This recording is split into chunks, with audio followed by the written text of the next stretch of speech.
जय Hind everyone, welcome to my YouTube channel. This is Happy Chauhan. Firstly देखिए, आज हम डिस्कस करेंगे अपनी यूनिट 7 से पार्ट 2 को। जो मेरा पार्ट 2 है, effect of exercise on cardio respiratory system. Firstly देखिए, इसमें कार्डियो की बात करते हैं। देखिए, जब भी हम किसी फिजिकल एक्टिविटी में चले जाते हैं तो देखिए हमारे हार्ट पे इफेक्ट होता ही होता है।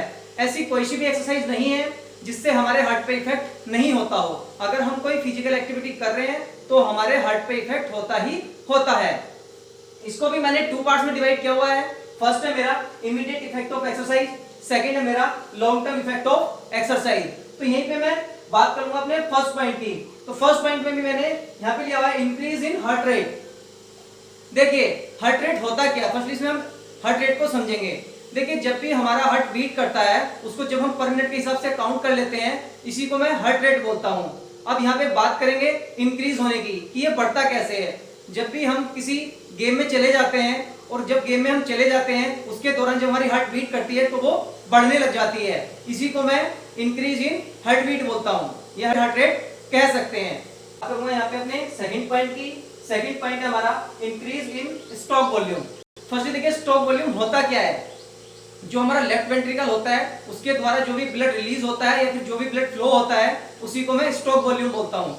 अब देखिए होता क्या है, जब हम लोग किसी भी एक्सरसाइज को करते हैं तो हमारा जब ब्लड फ्लो तेजी से होता है तो वो बढ़ने लग जाता है स्टॉक वॉल्यूम। इसी को मैं इंक्रीज इन स्टॉक वॉल्यूम कहता हूँ। यही मैं बात करूंगा अपने थर्ड पॉइंट की।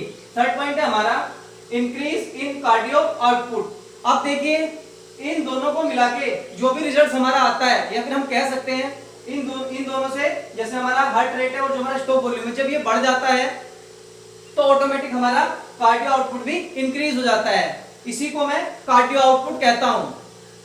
मैं बात करूंगा अपने सेकंड पॉइंट की। सेकंड पॉइंट हमारा long term effect of exercise. तो इसमें मैंने फर्स्ट पॉइंट को लिया है increase in the size of heart. देखिए, हमारा जो हार्ट है वो साइज को बड़ा कब करता है, जब भी कभी हम एक लंबे समय के लिए रनिंग करते हैं। हम बोल सकते हैं एक लॉन्ग टर्म रनिंग कर रहे हैं हम, तो क्या होता है, हमारा जो हार्ट है वो धीरे धीरे स्टार्ट करता है अपने ब्लड फ्लो को। जब उसका ब्लड फ्लो होने लगता है फिर वो धीरे धीरे तेजी से होने लगता है। तो कहीं ना कहीं जो हार्ट होता है वो अपने साइज को बड़ा करने लगता है, क्योंकि एक्टिविटी के दौरान हम अपनी एक्टिविटी में इन्वॉल्व रहते हैं। और जब हम अपनी एक्टिविटी में इन्वॉल्व रहते हैं तो हमारा जो ब्लड फ्लो है वो तेजी से होने लगता है, या फिर हम कह सकते हैं उस टाइम हमारा स्टॉक वॉल्यूम बढ़ जाता है, या फिर हमारा ब्लड फ्लो ज्यादा होता है। तो इसी से हमारा साइज, जो हमारे हार्ट का साइज है वो गेन होने लग जाता है या फिर बढ़ने लग जाता है। इसी को मैं increase in the size of heart बोलता हूं। यहीं पे बात करूंगा अपने सेकंड पॉइंट की। सेकंड पॉइंट हमारा stroke volume increase at rest time. देखिए क्या होता है, हमारे पास 3 टाइप्स के प्लेयर होते हैं। एक तो हमारे जो ओल्ड प्लेयर रहते हैं, एक हमारे जो ट्रेनिंग के दौरान चल रहे होते हैं, एक जो हमारे न्यू प्लेयर होते हैं। तो फर्स्टली इसमें जो स्टॉक वॉल्यूम होता है वो बढ़ा हुआ होता है पुराने प्लेयरों का रेस्ट टाइम में। क्यों? क्योंकि वो पहले से ट्रेंड होते हैं तो उनका स्टॉक वॉल्यूम पहले से बढ़ा हुआ होता है। जो न्यू प्लेयर होते हैं या फिर जो ट्रेंड प्लेयर होते हैं वो अपनी रिकवरी जल्दी से नहीं कर पाते हैं कंपैरिजन टू ओल्ड प्लेयर। ये पॉइंट है मेरा रिड्यूस ऑफ हार्ट डिसीज।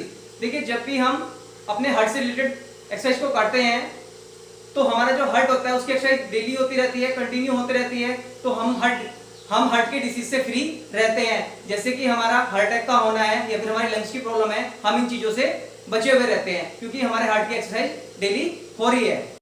यहीं पे बात करूंगा अपने सेकंड पॉइंट की। सेकंड पॉइंट हमारा stroke volume increase at rest time. देखिए क्या होता है, हमारे पास 3 टाइप्स के प्लेयर होते हैं। एक तो हमारे जो ओल्ड प्लेयर रहते हैं, एक हमारे जो ट्रेनिंग के दौरान चल रहे होते हैं, एक जो हमारे न्यू प्लेयर होते हैं। तो फर्स्टली इसमें जो स्टॉक वॉल्यूम होता है वो बढ़ा हुआ होता है पुराने प्लेयरों का रेस्ट टाइम में। क्यों? क्योंकि वो पहले से ट्रेंड होते हैं तो उनका स्टॉक वॉल्यूम पहले से बढ़ा हुआ होता है। जो न्यू प्लेयर होते हैं या फिर जो ट्रेंड प्लेयर होते हैं वो अपनी रिकवरी जल्दी से नहीं कर पाते हैं कंपैरिजन टू ओल्ड प्लेयर। ये पॉइंट है मेरा रिड्यूस ऑफ हार्ट डिसीज।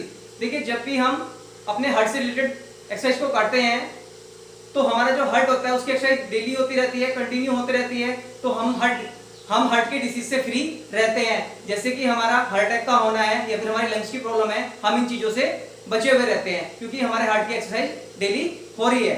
बात करते हैं हमारे सेकंड पॉइंट की। सेकंड पॉइंट था हमारा रेस्पिरेटरी सिस्टम। इसमें मैंने फर्स्ट पॉइंट लिया है स्ट्रॉन्ग विल पावर। देखिए, अगर मैं रेगुलरली अपनी एक्सरसाइज को कर रहा हूं तो कहीं ना कहीं जो मेरी विल पावर है वो स्ट्रॉन्ग होने लगती है। यहीं पे मैं सेकंड पॉइंट की बात करता हूं, अवॉइड सेकंड विंड। देखिए मेरे द्वारा अगर मैं किसी कंपटीशन में खेल रहा हूं और जब मैं उस कंपटीशन को खेल रहा हूं तो मेरे द्वारा जो पहली मेरी फुल एनर्जी होगी, मैं जब उसको पूरे फोर्स से लगाऊंगा और मैं अपनी रिकवरी जल्दी से नहीं कर पा रहा हूं, तो मैंने अपनी जो पहली ऊर्जा है वो मैंने कहीं ना कहीं अपनी सारी की सारी एनर्जी जो है वो खो दी है और मैंने अपना होश नहीं संभाला है। लेकिन जब मैं बाद में अपना होश संभालता हूं तो उसको मैं सेकंड विंड बोलता हूं। और अगर इसको हम अवॉइड करना चाहें तो ट्रेनिंग के दौरान हम इसको इग्नोर भी कर सकते हैं या फिर इसको हम कम भी कर सकते हैं, क्योंकि जब हम ट्रेन होंगे तो हम अपनी रिकवरी जल्दी से जल्दी कर पाएंगे। यहीं पे मैं बात करूंगा इंक्रीज इन एंड्योरेंस की। देखिए एंड्योरेंस पावर हमारी वो पावर होती है, अगर हम रेगुलरली एक्सरसाइज कर रहे हैं अच्छे तरीके से तो हमारी जो एक्सरसाइज करने की क्षमता होती है वो बढ़ने लग जाती है। जो हमारी बॉडी है वो एक्सरसाइज या फिर किसी भी एक्टिविटी में इन्वॉल्व रहने लगती है और हम अपने काम को इसी तरीके से करने लगते हैं और हमारा जो एंड्योरेंस पावर है वो स्ट्रॉन्ग होने लगता है या फिर हम कह सकते हैं इंक्रीज होने लगता है। मैं बात करूंगा यहाँ पे अपने फोर्थ पॉइंट की। फोर्थ पॉइंट है हमारा increase in size of lungs and chest. देखिए जैसे जैसे हमारे बॉडी में ऑक्सीजन की सप्लाई होने लगती है तो हमारे जो लंग्स और जो चेस्ट हैं वे अपना साइज गेन करने लगते हैं या फिर इंक्रीज करने लगते हैं, क्योंकि जो भी हमारे इंटरनल ऑर्गन्स होते हैं उनको उनके अकॉर्डिंग एनर्जी मिलने लगती है, तो वो जो लंग्स और चेस्ट होते हैं वो अपना साइज को इंक्रीज करने लगते हैं। यहीं पे मैं बात करूंगा अपने लास्ट पॉइंट की। लास्ट पॉइंट है हमारा increase in tidal air capacity. ठीक है, टाइडल एयर कैपेसिटी वो कैपेसिटी होती है जो मेरे लंग्स के द्वारा एक बार ब्रीथ इनटेक होती है या फिर एक बार में मेरी जो ब्रीथ होती है वो आउटटेक होती है। इसी को मैं टाइडल एयर कैपेसिटी बोलता हूं।